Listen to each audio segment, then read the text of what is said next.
So what are some of the biggest challenges in providing an awesome customer experience? Mike, would love to hear more from you. I know you just sold your company, and so I'm sure you have a lot of experience with this. Yeah, both. Yeah, thank you. So both, obviously, with my old past company and now that I'm surrounded by nothing but superstars in the service space because of ReviewBuzz, I have a really mixed, actually a much clearer understanding of what it comes down to. So, like what I'm hearing already on this call, a lot of it comes down to your team members. The right team will end up creating, the brand that you always wanted for your business. And creating that is obviously challenging when you have people that have different values and different things they care about. And one thing that I look back at my 20 years in business and I look at ways I could have done better, and I realized that I really put a lot of emphasis on culture to the point where I almost felt it was like my family.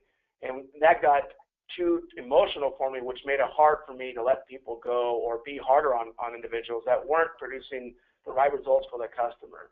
I essentially put my people in front of my customers because I got too focused on simply making the culture rich and healthy when in fact it wasn't healthy because I was giving people too much slack to maybe show up late or maybe slack to not show up at all and not recommend them and possibly change them out with someone that did care enough to put the customer first.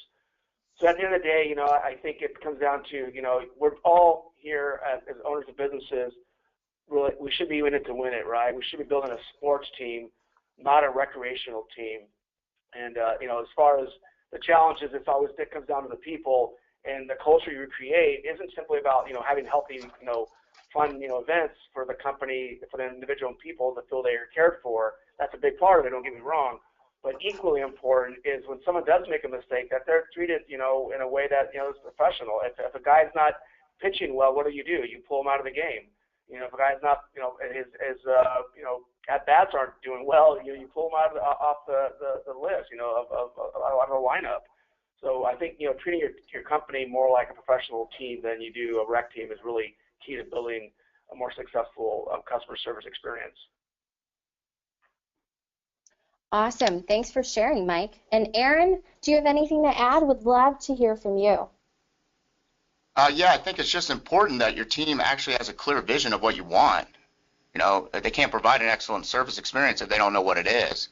So it's got to be very clear. Explain the journey, explain what it is, what your expectations are. And I agree with Mike there. You got to hold them accountable. And I think that's the challenge for all of us sometimes in small businesses, because you do build these relationships with these guys and these employees, and sometimes you can become a little more soft than you should. But the client experience needs to be really good, and culture is part of that. Building the culture that everybody clearly understands the vision of what that is. I think another thing that we run into too is just getting the guys to, and not just the guys, the whole team, set the agenda with the client so the client knows what to expect throughout this process, and then let the client experience unfold through the agenda.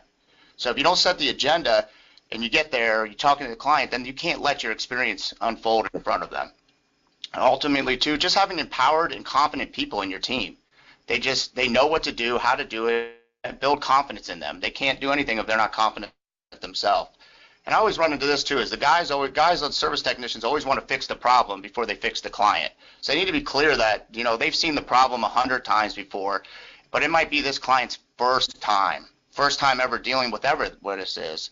So they need to be focused on not the problem, they need to be focused on the client and really getting them to understand how to improve that experience with the client, because they'll be able to fix the problem. At least they should, or they shouldn't be a service technician. But so really that's the areas we focus on, is just looking at the client more often than just the problem. Got it. That's some great feedback. Looking more at the client and not just as a problem. Okay.